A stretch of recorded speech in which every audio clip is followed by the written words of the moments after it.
जैन साथियों, मैं प्रदीप श्रीवास्तव आपका कानपुर जीएस अड्डा में स्वागत करता हूं। सर्वप्रथम मेरे जो भी साथी रेलवे के B2C1 कैंडिडेट हैं, उनके अगर पेरेंट्स माता पिता कोई देख रहे हैं तो उनको सबसे पहले प्रदीप श्रीवास्तव का कानपुर से आपको कोट कोट प्रणाम है। इसी के साथ जो हम अपनी शुरुआत करने जा रहे हैं वो हमारा 22 अगस्त को दिल्ली चलो अभियान के बारे में है और पूरी डिटेल मैं आपको देना चाहता हूं। और अगर आप रील नहीं देखते हैं, अगर अच्छी चीज़ें देखते हैं, अपनी ज़िंदगी के बारे में देखना चाहते हैं, तो आप वीडियो को स्किप ना करें और वीडियो अंत तक देखें, क्योंकि इंफॉर्मेशन बहुत पॉजिटिव है और बड़ी है, बहुत सारी है, तो आपको वीडियो लंबा हो सकता है। और आपसे यही कहेंगे कि वीडियो को अंत तक देखें, स्किप करके ना देखें।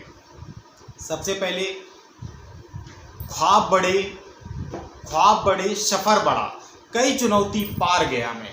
ख्वाब बड़े सफ़र बड़ा, कई चुनौती पार गया मैं। रुका नहीं थका नहीं, कैसे कह दूँ हार गया मैं। कैसे रुका नहीं थका नहीं, कैसे कह दूँ हार गया मैं। इसी के साथ ही एक हमारा जो कदम था 22 अगस्त का दिल्ली चलो अभियान का, जो अंतिम मैंने बोला था कि लास्ट बार हम लोग दिल्ली जा रहे हैं, जिसमें सभी भाइयों ने, चाहे वो बिहार से आते हो, सभी स्टेट की मैं बात कर रहा हूँ। कोई भी ऐसा नहीं है कि मैं अगर नाम ना लूँ तो आप उसको अन्यथा में ले जाएं और कहें कि आपने मेरा नाम नहीं लिया, इसका नहीं लिया। ऐसा नहीं सोचना है। मैं सभी का बता रहा हूँ, जो भी दिल्ली लगभग 100 से 120 लड़के हम लोग पहुँचे थे। सर्वप्रथम उन सभी भाइयों का बहुत बहुत धन्यवाद, बहुत बहुत आभार। आप हम सभी साथी बहुत मिलकर लड़े, तथा वो साथी जो घर बैठकर हमारा किसी दूसरे माध्यम से समर्थन किया, उनको भी बहुत बहुत प्रणाम, उनको बहुत बहुत साधुवाद। इसी के साथ हम अपनी वार्ता शुरू करते हैं। जो हमारा दिल्ली चलो अभियान 22 अगस्त का था, इसमें हमने अंतिम बोला था और इसमें बोला था जो भी कंक्लूजन होगा, क्योंकि बहुत सारे लड़के दूर दूर से हैं, 1500 किलोमीटर 2000 किलोमीटर यहाँ से आना, नागपुर जैसे शहरों से आना, बिलासपुर जैसे शहरों से आना बहुत दूर की बात है। और जनरल में सफ़र करके आना, इतना लंबा सफ़र तय करना, ये समझिए उस भाई हम साथियों की क्या हालत होती है। इतना स्ट्रगल करने के बाद दिल्ली पहुँचे, और अगर हम लोग किसी भी पॉजिटिव न्यूज़ को, एक काम को अच्छे तरीके स्ट्रेटजी के साथ नहीं कर पाए और काम को सफल ना बना पाए, तो हमारे लिए चिंता का विषय होता। लेकिन आपको इसकी चिंता करने की ज़रूरत नहीं है।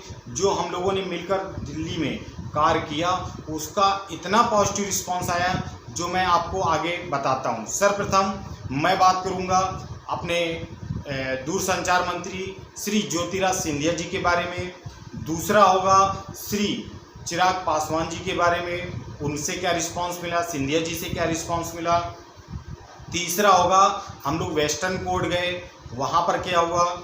चौथा होगा कि हम रेल मंत्री श्री अश्विनी वैष्णव जी के जो कोठी पर गए, वहाँ से क्या रिस्पांस मिला। पांचवा होगा जो हमने रेल भवन में हमारी OSD सर के साथ, रविंद्र सर के साथ और एक जो हेड ऑफ RRB हैं, उनके साथ जो मीटिंग हुई, उसके बारे में बात करेंगे। और अंत में नेक्स्ट प्लान के लिए जो हम लोग स्ट्रेटजी बनाए हैं, उसके बारे में बात करेंगे। सर्वप्रथम शुरुआत करता हूं, तो हम लोग सर्वप्रथम जो हमारा पहुंचना था केंद्रीय सचिवालय गेट नंबर 3 के पार्क में, सुबह 6 बजे मैं पहुंच गया था। और मेरे साथी कुछ थे जो मुझसे भी पहले पहुंच गए थे। मैंने आपको ग्रुप में एक फ़ोटो डाली थी, वो पहले से ही साथी मौजूद थे। तथा 20 लड़के जो CCA कैंडिडेट हैं, वो पहले से ही दिल्ली में मौजूद थे। उनमें जो रायपुर वाले साथी थे, वो हमारे जो रेल भवन पार्क था वहाँ पर वो आए हुए थे। लेकिन और साथी पता नहीं किन कारणों से उन्होंने फ़ोन भी नहीं रिसीव किया, वो वहाँ पर नहीं आए। हो सकता है उनको शिव गोपाल मिश्रा जी ने ज्वाइनिंग देने का भरोसा दे दिया हो या ज्वाइनिंग लेकर गए हों। मुझको अभी इसके बारे में कोई जानकारी नहीं है। इसके बाद इसलिए मैं उस मुद्दे पर बात नहीं करूँगा। जिसका मुझे 100% पता है और आपके लिए जो चीज़ें इम्पॉर्टेंट हैं, मैं सिर्फ उस पर बात करूँगा। सबसे पहले जो मेरा पहला कदम था, सब लड़के इकट्ठा हो गए। लगभग हम लोग 80 से 100 लड़के थे, 100 से 120 भी थे, काउंटिंग होना, क्योंकि बहुत सारे, आप समझिए जब ज़्यादा लड़के होते हैं काउंटिंग मुश्किल हो जाती है। फिर भी 100 से 120 जो भी लड़के थे, सबसे पहला जो मेरा कदम था वो बढ़ा अपने दूरसंचार मंत्री श्री ज्योतिराज सिंधिया जी के, जिनको उनके जो समर्थक हैं महाराज जी के नाम से पुकारते हैं, और जो सिंधिया जी हैं, और वाकई में उनके जब हम लोग कोठी पे पहुँचे, हम लोग 80 से 100 लोग थे, 100 बंदे थे। 80 से मुझे लगता है 80 से 100, क्योंकि कुछ लड़के छूट गए थे। वो वहाँ पर उनके पहुँचे, उनके हम लोग सुरक्षा कर्मियों से बात की, उनके पीए से बात किया, और हम लोगों ने बात किया तो उन्होंने हमको एंट्री दी कि हम इससे पहले भी सिंधिया सर के पास आ चुके हैं, महाराज जी के पास आ चुके हैं, और उन्होंने अपनी जो रेलवे की, हम लोग रेलवे कैंडिडेट हैं, हम लोग 1.5 साल से अपनी ज्वाइनिंग के लिए लड़ रहे हैं और हमको ज्वाइनिंग नहीं मिली, इसलिए उनके जो पीए थे उन्होंने भी बहुत ही कोऑपरेटिव थे, और उन्होंने अपने हॉल में बैठाला, सबसे कहा कि आप लोग हॉल में बैठिए, मैं आपके लिए, उन्होंने चाय नाश्ते का इंतज़ाम किया, जिसमें पोहा और कॉफ़ी और कटलेट वगैरह। 80 से 100 लड़के एकदम से पहुंच जाएं, जिसका कोई पहले से अपॉइंटमेंट ना हो, आप समझिए इतने का इंतज़ाम करना बड़ी बात होती है। लेकिन महाराज जी तो महाराज जी, उनका कहने में महाराज जी, लेकिन उनका रुतबा भी महाराज जी वाला है, उनका प्रभाव भी महाराज जी वाला है। मैं इसलिए उनका समर्थक हो गया, और मैं उनका बहुत ही ज़्यादा, आप समझ सकते हैं मैं उनकी कैसे इज्जत करने लगा। पहले इंट्रैक्शन कम था, साथ ही जब हम लोग पहुँचे तो 8 जो भी भाई थे उन्होंने नाश्ता पानी किया, लेकिन हम 1.5 से 2 घंटे बैठे, और 3 घंटे के बाद 3 से 4 घंटे वेट करना पड़ा, क्योंकि वो शायद कहीं बाहर गए हुए थे। हमारे साथ ही बहुत सारे फरियादी जो अपनी समस्या मुद्दा लेकर आए हुए थे, उनकी वो जनता से आए हुए नेता हैं, जनता के लिए काम करते हैं, इसलिए वो जनता से ज़रूर मिलते हैं। और सभी जो बड़े मंत्री हैं वो जनता से इतना इंटरेक्शन नहीं रखते हैं, इसकी हो सकता है वो ज़्यादा टाइम उनके पास ना रहता हो, ये भी कारण हो सकता है, जो दूसरे भी कारण हो सकते हैं। लेकिन उन्होंने मिला 3 से 4 घंटे के बाद जब महाराज जी आए, सिंधिया जी आए, तो उनको हमारे जो दोस्त थे वो आगे थे, जैसे कि दर्शन, सूरज और सुनील पटेल और सतीश, ये सब लड़कों ने, बहुत सारे लड़के थे, सबका नाम संभव नहीं है ले पाना, लेकिन जो साथी थे उन्होंने उनके पैर छुए और उन्हें बताया कि मैं इससे पहले भी आ चुका हूं और अपनी समस्या के लिए आपसे बोल चुका हूं। तो उन्होंने कहा ठीक है, मैं इस आपका ले लेता हूं, इसको लेटर मैं भेजता हूं, और अगर वहां से कोई रिप्लाई नहीं आता है, जल्दी रिप्लाई नहीं आएगा, तो मैं इस मुद्दे को लेकर पर्सनल उनके रेल मंत्री महोदय जी के पास जाऊंगा। ये उन्होंने आश्वासन दिया। ये एक पॉजिटिव साइन है किसी भी केंद्रीय मंत्री का, समझिए केंद्रीय मंत्री का कार्य करने का, कि ये पॉजिटिव साइन है कि वो अपने कार्य के प्रति उन्होंने सजगता दिखाई, इंटरेस्ट शो किया।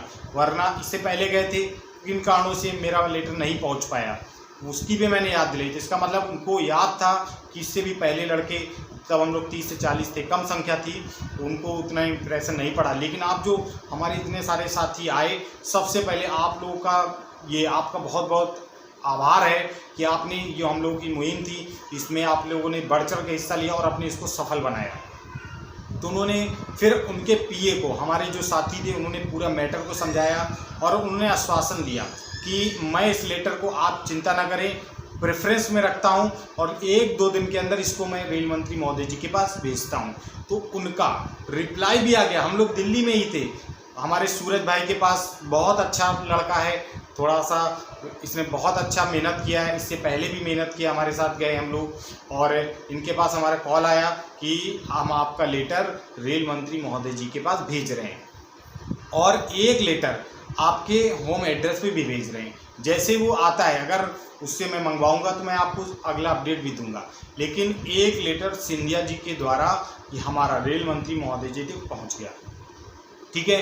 तो ये वहाँ से हमारा ये बहुत ही पॉजिटिव साइन है कि हमारे कार्य में और एक अच्छा बहुत बड़ा कदम साबित होगा कि हम अपने कार्य को कराने में सफल होंगे। साथ ही दूसरे की ओर बढ़ते हैं कि हम लोग का जो दूसरा कदम था वो बढ़ा अपने रेल मंत्री श्री अश्विनी वैष्णव जी के बंगले की ओर, जहाँ पर हम लोग कुछ कम की संख्या में पहुँचे, क्योंकि कम की संख्या में जाना ही था, क्योंकि वो लोग पुलिस को बुला लेते हैं, और आप इसके बाद जानते हैं, अगर आप दिल्ली आए हुए हैं तो वहाँ के माहौल को समझते होंगे।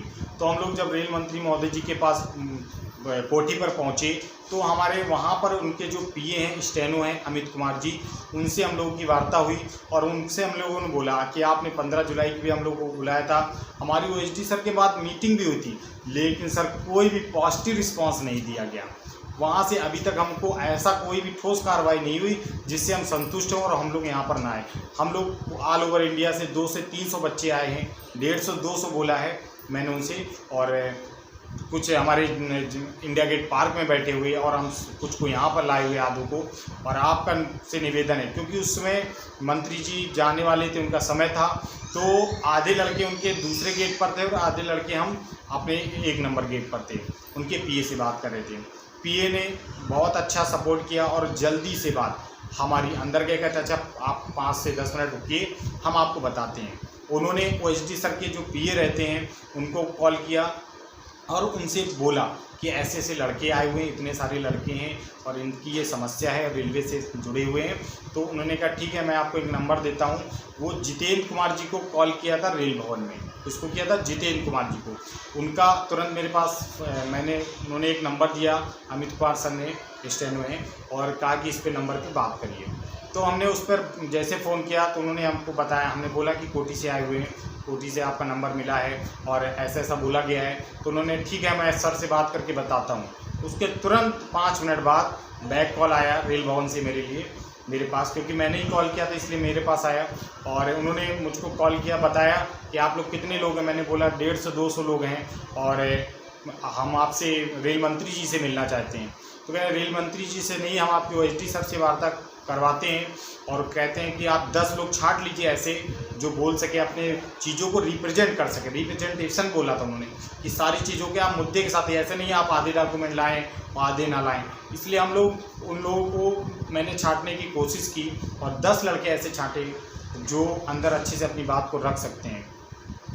जब हम लोग रेल भवन पहुँचे तो इससे पहले जब हम लोग जाते थे तो हमें अंदर जाने के लिए पास की ज़रूरत पड़ती। रिसेप्शन में जाके उनसे 1000 बार करना पड़ता था, वो बात कराइए, ये कराइए, वो कराइए।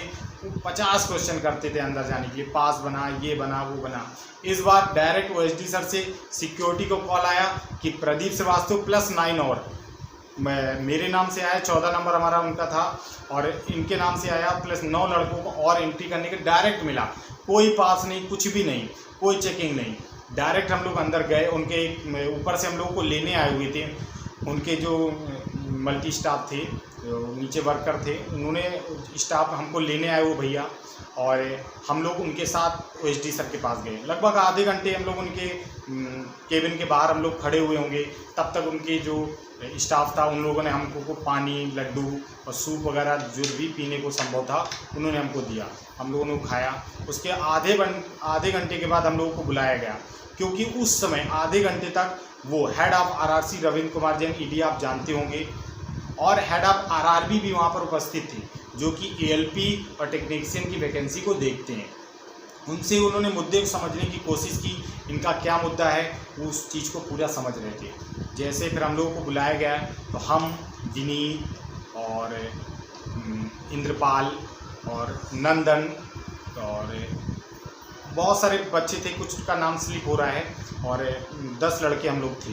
तो यहाँ पर जब हम लोग पहुँचे तो उन्होंने ओएसडी सर ने पूछा आप लोग यहाँ कैसे आए। तो हमने कहा सर हम लोग इससे पहले भी आए हैं, आप लोगों हमारा मुद्दे को सॉल्व नहीं किया, ना ही इससे सजगता दिखाई, ना ही कोई ठोस कार्रवाई की, इसलिए मजबूरन हमको फिर से आना पड़ा आपके पास, और अगर मंत्री जी से मिलने के लिए हमें प्रयास करना पड़ा। कहते तुम्हारा मुद्दा फिर से बताओ, और वो मुद्दा भूल चुके थे, क्योंकि उनके पास तो हज़ारों मुद्दे आते हैं डेली। हम लोग तो लेवल 1 के, लेवल 2, लेवल 3, लेवल 4, 5, 6, 7 करके बहुत सारी चीज़ें पेंडिंग है। वो बच्चे भी आते हैं, कभी एनटीपीसी वाले आते हैं। तो उन्होंने फिर से हम लोगों ने उनको अपने मुद्दे के बारे में बताया कि हम लोगों की वैकेंसी जो आई हुई थी उसको लगभग 7,500 कम कर दिया गया, और हम B2C1 मेडिकल फिट हैं और हम लोगों को जॉब नहीं दी जा रही है। और कुछ आरआरसीज ने ये जॉब ना मिलने का कारण, एक सबसे जो मेन कारण है वो है वैकेंसी को डिक्रीज करना। आप डीवी मेडिकल करा लेते हैं, उसके बाद वैकेंसी को घटा देते हैं। सबसे बड़ा कारण है कि हम लोगों का बाहर होने का यही सबसे बड़ा कारण है। उन्होंने फिर हमारे सभी साथियों ने अपनी अपनी बातों को रखा। साथ ही जो OSD sir Ved Prakash sir हैं, उन्होंने बहुत ही ज़्यादा कॉपरेशन दिखाया। पहले उन्होंने थोड़ा हम लोगों को हड़काया कि आप लोग अच्छे से बताइए। अगर कोई भी अधिकारी होता है पहले अपनी गलती को एक्सेप्ट नहीं करते हैं। जब हम लोग लेकिन बहुत ही मेंटली प्रिपेयर थे, कागजों के साथ प्रिपेयर थे और प्रेजेंटेशन के साथ प्रिपेयर थे कि हमको ये चीज़ें हमने पूरी प्रिपेयर कर रखी थी कि बहुत सारी चीज़ें सभी दोस्तों को बता रखी थी कि कैसे बोलना है। और सभी ने भली बात एक पे योद्धा के रूप में कार्य किया, जो कि हम 1500 के लिए हम लोग कार्य कर रहे हैं, अपनी नौकरी के लिए प्रयास कर रहे हैं। उन्होंने एक में अपने 100 लड़कों का काम किया, 150 लड़कों का कार्य किया था। हर एक बच्चे ने बहुत अच्छे से चीज़ों को रखा और समझाने का प्रयास किया। साथ ही OSD सर, हेड ऑफ जो हमारे रविंद्र सर हैं, उनसे भी डिस्कस कर रहे थे कि ये आपने ऐसा क्यों हुआ, ये सीटें क्यों डिक्रीज हुई, ऐसा आपने क्यों किया। अगर तो उन्होंने पूरा अपना मुद्दा समझाया कि ऐसे से ऐसा होता है, वो रेलवे का है। और उन्होंने जो A2 A3 A3 B1 जो कैटेगरी है और B2 C1 है, इनका सारा सब कुछ उनको समझाया, क्योंकि उनसे भी समझ रहे थे। तो उन्होंने जो निष्कर्ष निकाला कि गलती कहीं ना कहीं आपकी है कि आपने DV मेडिकल कराने के बाद वैकेंसी को डिक्रीज किया, ये आपकी फॉल्ट है, जिसके कारण आज ये बच्चे परेशान हैं और ये निकल कर आया। उन्होंने ऐसा एक्सेप्ट किया। कोई भी अधिकारी बड़ा मुश्किल होता है, और इस लेवल का आप समझिए OSD officer on special duty जो कि रेल मंत्री जी के हैं, उन्होंने इस चीज़ को एक्सेप्ट किया है कि कहीं ना कहीं चूक रेल बोर्ड से हुई है, ये उन्होंने स्पष्ट बोला। फिर उन्होंने हमसे लोगों से बोला ठीक है, बहुत सारी डिस्कस हम लोगों ने जो भी संभव हो सकता था RRCs के बारे में, NR के बारे में, CR के बारे में, हुबली के बारे में, और जो भी बोर्ड थे मैंने सबको बताने की कोशिश की और उनका जो भी डाटा पेंडिंग था बताया। तो उन्होंने बताया कि ठीक है, एडवर्सली अफेक्टेड हो आप लोग। एडवर्सली अफेक्टेड का मतलब हुआ कि हमारी सीटें जैसे 650 हैं, 650 जो B2 C1 की सीट थी उस सभी B2 C1 कैंडिडेट्स को नहीं मिली जिनका मेडिकल स्टैंडर्ड B2 C1 था, क्योंकि कुछ लड़के जो अपर मेडिकल वाले थे A2 से लेके B1 तक, वो वहाँ पर हमारी कहीं ना सीटें मेडिकल के कारण ले गए हैं। मेडिकल स्टैंडर्ड अगर उनका अपर और हमारी रैंक उनकी रैंक हमसे अच्छी है, तो कहीं ना कहीं वो हमारी सीटों को गेन किया है। तो कह रहे एडवर्सली अफेक्टेड, अगर वो हम आप लोग एडवर्सली अफेक्टेड हैं और ये चीज़ें कि आप प्रभावित हुए हैं, आपकी सीटें कोई दूसरा ले गया है, तो मैं उस एडवर्सली अफेक्टेड के कारण आपको सीटें दिलाऊँगा।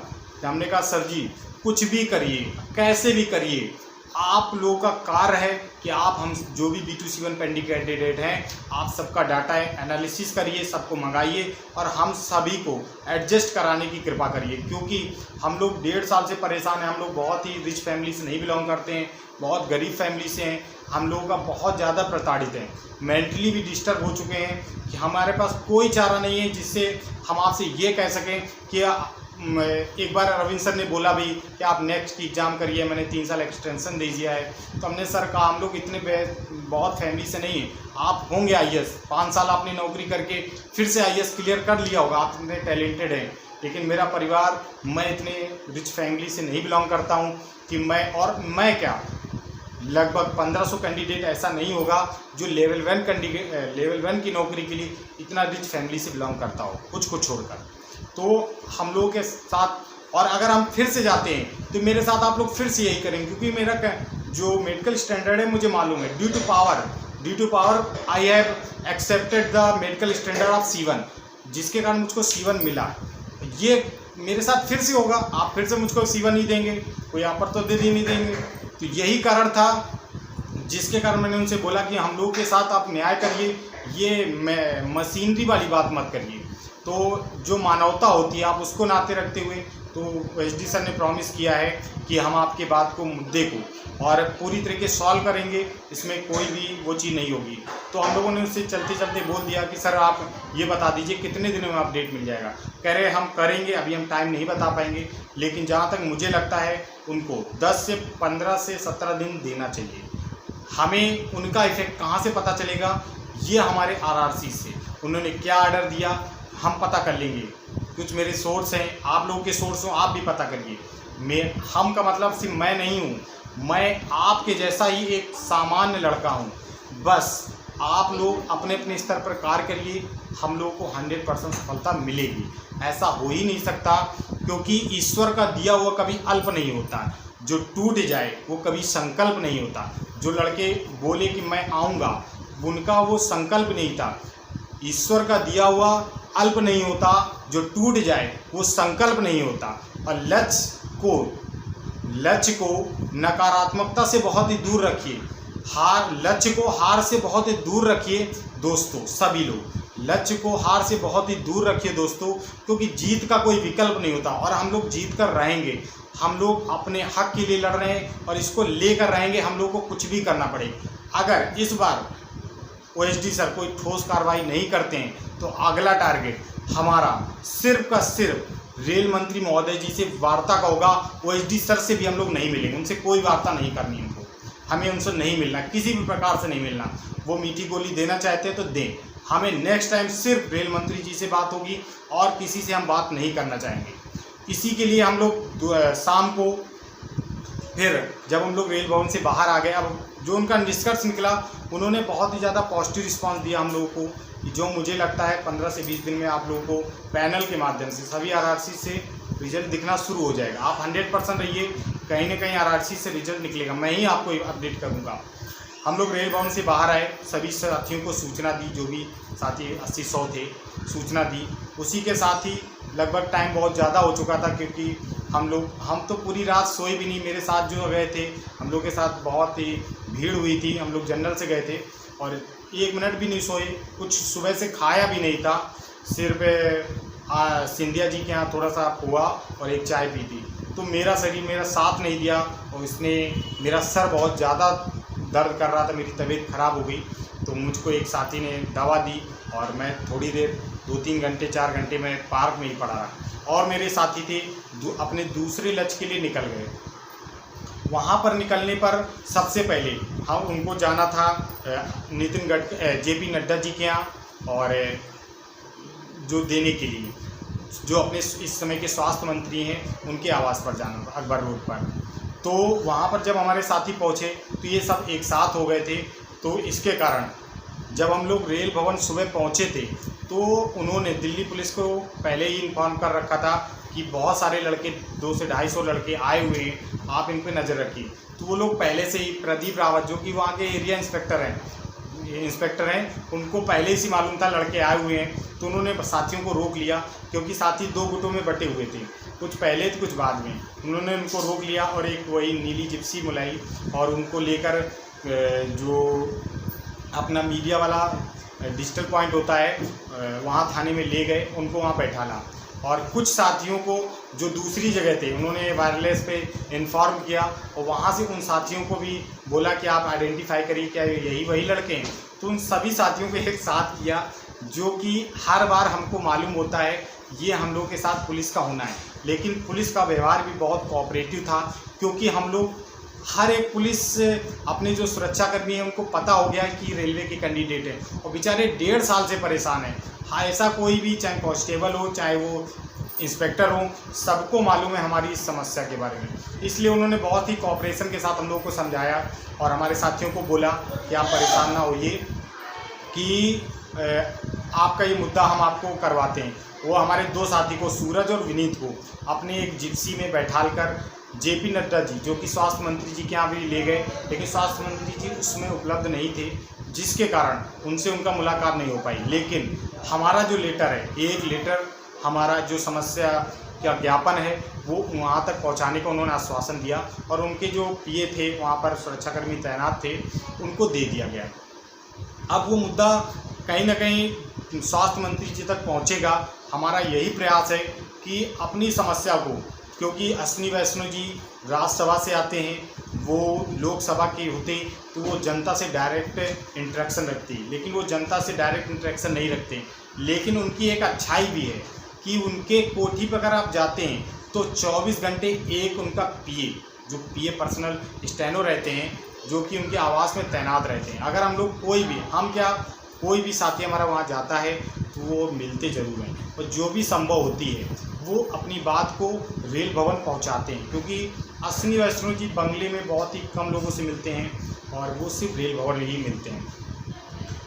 इसके साथ ही जब साथी हमारे वहाँ से लगभग 6 बजे सब लोग छूटे, उन्होंने बोला कि आप कहाँ जाएंगे, इंस्पेक्टर से जो थे प्रदीप रावत सर, तो उन्होंने बोला कहाँ जाएंगे, तो उन्होंने सर हम लोगों ने साथियों ने साफ बोला सर हम झूठ आपको नहीं बोलेंगे, अभी हमको चिराग पासवान सर के पास जाना है जो कि हमारा अगला टारगेट है। तो उन्होंने कुछ हमको टिप्स दिए और बोला कि उन्होंने बोला कि हमको गुरुद्वारे जाना है।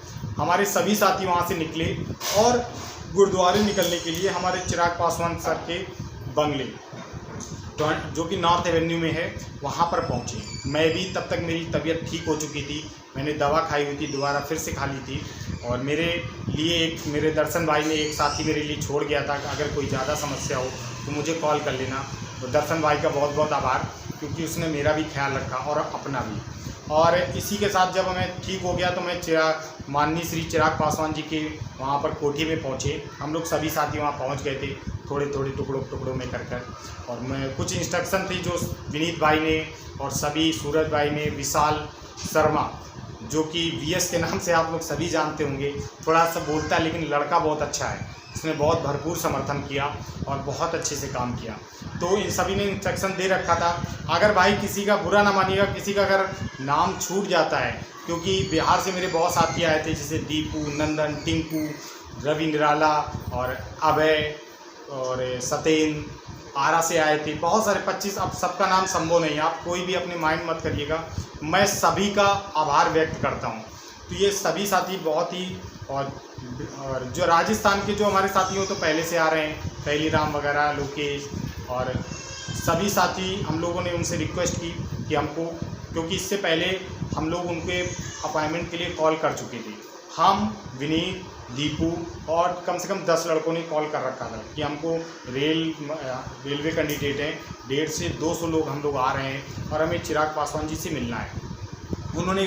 उनके पीए हैं जो चिराग पासवान सर के पीए हैं, श्री आलोक जी, तो उनसे हम लोगों ने अपनी बातें समझाई। तो उन्होंने कहा बेटा आप लोग सुबह आइए और अच्छे से अपनी बात को रख सकते हैं, अभी आप दे भी देंगे तो ये हो सकता है वहाँ तक ना पहुँच पाए, आप सुबह आइए क्योंकि बहुत सारे लोग आएंगे, आपकी बातों को बहुत अच्छे से वहाँ पर भैया सुनेंगे, चिराग भैया सुनते हैं और उस पर कुछ ना कुछ एक्शन जरूर लेंगे, ठीक है। इसके बाद उनके एक पीए हैं मोहित जी, आप लोग सभी लोग जानते होंगे, उनसे मैंने कहा सर हम लोग बहुत ही ज़्यादा परेशान हैं और कुछ व्यवस्था करा दीजिए। तो रिक्वेस्ट की, पैर छुए कि भैया कुछ ना कुछ ऐसा इंतज़ाम करा दीजिए, क्योंकि हम लोग अगर रेलवे स्टेशन पे ठहरते हैं, हम लोग पूरे दिन के चले हुए हैं, बहुत ज़्यादा थके हुए हैं बच्चे और कुछ खाया भी नहीं, सोए भी नहीं है, तो बहुत समस्या होती है। इसी के साथ उन्होंने कहा ठीक है मैं बात करता हूँ। तो उन्होंने एक रकाब सिंह गुरुद्वारा है, उनके एक जो चेयरमैन है, उनके किसी दोस्त को फ़ोन किया, तो उन्होंने ठीक है हम बात कराते हैं। तो उनके दोस्त ने डायरेक्ट उनका हमको नंबर दे दिया, उन्होंने डायरेक्ट हमारी जो गुरुद्वारे के चेयरमैन होते हैं, किसी नीचे वाले से नहीं, डायरेक्ट चेयरमैन जो पूरा संभालते हैं, उनसे हमारी बात कराई। तो उन्होंने वहाँ पर हमारी ऐसी व्यवस्था करा दी थी जो कि अगर हम बाहर कराते 50 लोगों की, कुछ नहीं तो खाने पीने मिला के 20 से 25 हज़ार का खर्चा 100% आता। हम लोग की बहुत अच्छी व्यवस्था की, हम लोग वहाँ पहुँचे, खाना खाया, खाना उन्होंने तैयार कराया था, खाना खाया और इसके बाद जो भी भाई फ्रेश होना चाहे फ्रेश हुए और रात भर इतने अच्छे से सोए, बहुत हाल था, किसी भाई को कोई समस्या नहीं हुई वहाँ पर जितने मेरे साथ ठहरे हुए थे। और कुछ भाई जो चले गए थे, मैंने बोला कि जो किसी का जानने वाला वो जा सकते हैं, कुछ भाई इधर उधर निकल गए जो बिना बताए गए थे, हो सकता है वो दूसरे दिन परेशान हुए हों, उनको नहीं बता सकता, लेकिन और सभी की बहुत अच्छी व्यवस्था थी। सुबह हम लोग उठे, उन्होंने फिर से हमें फ़ोन किया कोई दिक्कत तो नहीं, तो उन्होंने कहा मैं सुबह का भी जो खाना लेकिन लंगर का तैयार होता है, उन्होंने जल्दी तैयार करा, 8:30 बजे हम लोगों को लगभग तैयार था। तो खाना खाने के बाद वहाँ पे हम लोग 40 से 50 लड़के थे, फिर से भोजन किया और सब लोग करने के बाद हम लोग वहाँ से निकले गुरुद्वारे से, चिराग भैया जी के वहाँ जो कि 73 नॉर्थ एवेन्यू में है उनका ऑफिस, वहाँ पर पहुँच गए। हम लोग के पहुँचने के बाद हम लोगों ने वेट किया 2 से ढाई घंटे 3 घंटे। बहुत सारे लड़के जो बाहर थे वो वहाँ फिर पहुँचे। तो हम जब भैया लगभग 12 बजे चिराग भैया श्री चिराग भैया वहाँ पर 12 बजे पहुँचे थे। उन्होंने सबकी समस्याएं सुनना शुरू किया और बहुत सारे फरियादी थे। उनका पूरा हाल भरा हुआ था क्योंकि कुछ दिन पहले वो रक्षाबंधन था, जिसके कारण वो पटना गए हुए थे, अपने क्षेत्र में हाजीपुर में गए हुए थे। और वहाँ से क्या नाम है, वहाँ पर जाने के कारण यहाँ पे वो समस्याएं नहीं सुन पाए। जब वो आए तो बहुत सारे फरियादी थे। जब वो थोड़ा सा कम हुई भीड़ तो हम सभी साथी मिलकर लाइन लगाए और गए। चिराग भैया ने हम लोगों को देखते ही पहचान लिया, आप रेलवे कैंडिडेट हैं आप सभी। और हम लोगों ने उनसे रिक्वेस्ट की, जो भी मेरे बिहार के साथी थे उनको साथ में रखा और उनको आगे रखा और उनको बताया कि सर जो आपने लेटर भिजवाया था, उन्होंने कहा मैंने पर्सनली लेटर दिया है और मैंने अपनी उनको पर्सनल भी बोला, लेकिन वहाँ से अभी कोई रिप्लाई नहीं आया। तो हम लोगों ने सब ने हाथ जोड़ के श्री चिराग भैया से यही बोला, अब हमें उनको लेटर नहीं देना है भैया, हमें सिर्फ उनसे मुलाकात करनी है और मुलाकात वो भी करनी है सिर्फ आपके साथ करनी है और आप ही के साथ हम जाएंगे, अकेले भी नहीं जाएंगे। अगर आप चाहें कि मुलाकात हमारी फ़िक्स करा दें या मीटिंग फ़िक्स करा दें और वो हमको जाकर कोई मीठी गोली फिर से दे दें, हम लोग मीठी गोली नहीं लेना चाहते। आप चलेंगे तभी हम लोग रेल मंत्री महोदय जी से मिलने चलेंगे। तो उन्होंने प्रॉमिस किया है और जो उन्होंने हमारा लेटर लिया वो स्पेशल वाले में रखा है। स्पेशल का मतलब होता है कि इतनी सारी गड्डी हो जाती है, आप समझिए इतने सारे लेटर हो जाते हैं सबकी समस्याओं का, लेकिन जो इम्पॉर्टेंट होते हैं उनको अलग रखा जाता है। तो अपना जो इम्पॉर्टेंट लेटर था उन्होंने कहा कि इस मुद्दे को अलग रखिए, मैं इस पर बात करता हूँ, उनसे अपॉइंटमेंट लेता हूँ। जैसे ही चिराग भैया का कोई वहाँ से अगर रिप्लाई आता है उनके पीए के द्वारा, आलोक सर के द्वारा, अगर कोई मुझे या जितने भी लड़के नंबर पड़े हैं, 5-6 लड़कों के नंबर हैं, किसी को भी आता है, अगर वो मुझको बताते तो मैं आपको ज़रूर अपडेट करूँगा, ग्रुप में डालूँगा और वहाँ से अपडेट लूँगा। क्योंकि अब नेक्स्ट टारगेट जो हमारा है, अगर OSD sir Shri Ved Prakash sir के द्वारा अगर कोई ठोस कार्रवाई हमारी नौकरी के लिए नहीं किया जाता है और हमको हमारी जॉब नहीं दी जाती है, तो सिर्फ अगला टारगेट हमारा सिर्फ और सिर्फ रेल मंत्री महोदय जी होंगे। इसके सिवा हम लोग किसी से बात नहीं करेंगे, चाहे उसके लिए हमें कुछ भी करना पड़े। अगर हमारा जो नेक्स्ट टारगेट था रेल मंत्री जी हैं, उन्होंने भी चिराग भैया ने बहुत ही ज़्यादा पॉजिटिव रिस्पॉन्स दिया। कुछ साथी मेरे जो पीछे रह गए थे, क्योंकि हम लोग बहुत सारे थे, वो हमारे बात करने के बाद हम लोग निकल आए। उसके बाद भी वो गए, उन्होंने अपनी चीज़ों को वहाँ पर रखा और चीज़ों को बताया कि तो उन्होंने कहा ठीक है, हमने तुम्हारी बात सुन ली है, तुम्हारा लेटर मिल गया है, आप लोग परेशान ना हो। उनको भी पॉजिटिव रिस्पॉन्स दिया। तो वहाँ से जब हम लोग निकल लिए और बहुत ही ज़्यादा पॉजिटिव यही चीज़ें रहीं कि सब जगह से हम लोगों को बहुत ही ज़्यादा पॉजिटिव रिस्पॉन्स मिला और आशा है कि 20 से 25 दिनों में आपको रिजल्ट भी देखने को कहीं ना कहीं मिलेगा। और आप बिल्कुल बेफिक्र होकर रहिए, बस आपका साथ चाहिए दिल्ली के लिए। अगर रेल मंत्री जी से हम लोगों की मीटिंग फिक्स होती है तो हर एक बच्चे को दिल्ली आना होगा, अपनी नौकरी के लिए आइए। जो बच्चे रह गए हैं वो भी आइए। आप जो भी हम लोग जाएंगे, जाना तो सब नहीं जा पाएंगे, लेकिन जो बच्चे कैंडिडेट चुने जाएंगे, लेकिन बल संख्या का बहुत ही ज़्यादा असर होता है। बहुत संख्या में अगर अधिक लोग होते हैं तो उसका बहुत ज़्यादा असर पड़ता है। आप इस चीज़ को अपने दिमाग में रख लीजिए।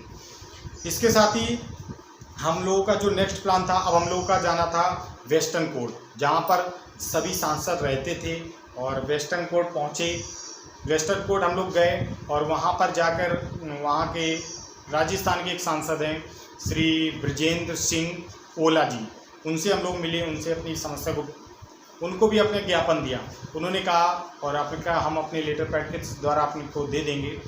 और सभी सांसद अपने अपने क्षेत्रों में जा चुके थे, किसी से हमको नहीं मुलाकात हुई। और एक मंत्री जो कि दिल्ली में उपस्थित थे वो जीतराम मांझी जी, क्योंकि कुछ लड़के बिहार के थे, वो कह रहे थे उनके पास चलते हैं, और हमारे यहाँ से गया से हैं और गया से सांसद बने हैं और एक सीट उन्होंने जीते, उनको मंत्री पद मिला। तो वहाँ पर भी ज्ञापन देने के लिए हम लोग गए, लेकिन वहाँ से भी कोई पॉजिटिव रिस्पांस नहीं मिला, क्योंकि वो उपस्थित नहीं थे, वो बिहार के लिए निकल चुके थे। इसी के साथ ही इससे पहले नितिन गडकरी जी को भी दे चुके थे। वहाँ पर मैंने फिर से हम लोगों ने लेटर दे दिया और कहा कि हमारी बात वहाँ तक पहुँच जाए। अगर उन्होंने बोला हम पीए तक तो पहुँचा देंगे, बाकी आगे वो काम उनका है। और इसी के साथ ही जो सारी चीज़ें मैं आपको बताई, अब इसका मैं आपको समरी बताता हूँ। आप सारी चीज़ें सुनी होंगी। समरी ये है कि जो भी हम लोग प्रयास कर रहे हैं, अगर ये प्रयास असफल होता तो एक नकारात्मकता आती है दिमाग में, लेकिन अगर हमारा प्रयास सफल हुआ है तो ये हमारा कहीं ना कहीं इंडिकेशन है हमारी नौकरी के लिए कि हम लोगों का ज़रूर काम होगा। बस आप थोड़ा सा पॉजिटिव रहें इसी के, और किसी को भी कोई चिंता करने की ज़रूरत नहीं है। कुछ हमारे ग्रुप में भी डिस्क्रिमिनेशन हुआ जो कि कुछ साथियों के कारण हुआ। अगर वो नहीं आए हैं और उसको देखेंगे, जैसा होता है आगे भी देखते हैं और होना भी चाहिए। अगर वो आप नहीं आए हैं तो आप इस चीज़ का अधिकार नहीं जता सकते कि आप आगे रहेंगे। नए लड़के जो मेहनत कर रहे हैं, 5-5 दिन वहाँ पर रहते हैं, अपना सभी कुछ देते हैं, और आप लोग घर में बैठकर सिर्फ मैसेज चौधरी बनेंगे, ऐसे काम नहीं चलेंगे। नए लड़कों को आगे आना पड़ेगा क्योंकि नौकरी सबकी है, किसी एक की नहीं। इसी के साथ ही सभी साथियों से फिर से मैं कहना चाहता हूँ कि आप अपने बिल्कुल नकारात्मक ना लाएं। हमारा जो काम होगा वो 100% होगा, और हारा वही जो लड़ा नहीं, और हमको अंतिम समय तक अपनी नौकरी के लिए लड़ना है। वीडियो लंबा है, आप पूरा देखिए जो भी नौकरी के लिए सजग हैं। और अगर आप मेरे चैनल पे नए हो, मैं लास्ट में बोल रहा हूँ, इसमें मेरा स्वार्थ नहीं था, मैं लास्ट में बोल रहा हूँ, जो मेरे चैनल पे भाई नए हो तो आप उस चैनल को सब्सक्राइब कर लीजिए। अगर आपको दिल को अच्छा लगे तो मेरे वीडियो को लाइक ज़रूर करिए, और नहीं पसंद आए तो दिल रखने के लिए लाइक करिए। आपका अगर एक लाइक मेरे मोटिवेशन देगा, मैं आपको और नेक्स्ट अपडेट के लिए फिर से उपस्थित हूँगा। और इसी के साथ है सभी साथियों को फिर से दिल से धन्यवाद और बहुत बहुत आभार। जय हिंद साथियों, फिर मिलेंगे नेक्स्ट अपडेट में।